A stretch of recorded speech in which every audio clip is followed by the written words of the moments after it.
চলুন আজ দেখাবো মোমোর চাটনি বানানো। এর জন্য বড় বড় 3টে টমেটো হাফ করে কেটে নিয়েছি।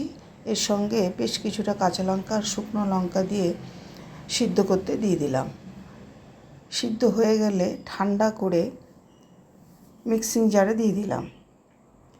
অল্প একটু গরম আছে এখনও।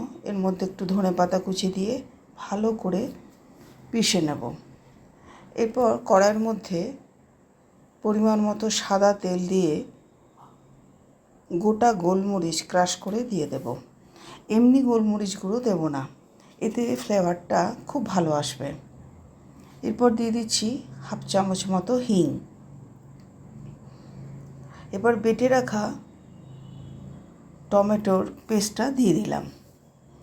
এই চাটনিটা টক ঝাল মিষ্টি বা খাট্টা মিঠা তিখা যেরকম হয় সেরকম হবে।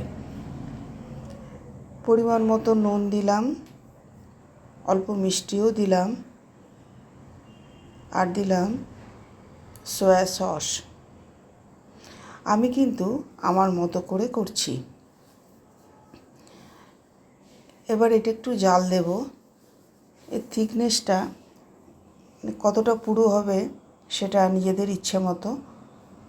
খুব পাতলাও না, খুব মোটাও না, এরকমভাবে এটাকে জাল দিয়ে নামাবো। নামাবার আগে দিয়ে দিলাম 1.5 চামচ মতো ভিনিগার। এটা বানিয়েছিলাম মোমোর সঙ্গে।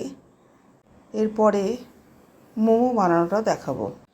এর টেস্টটা কিন্তু দারুণ হয়েছিল।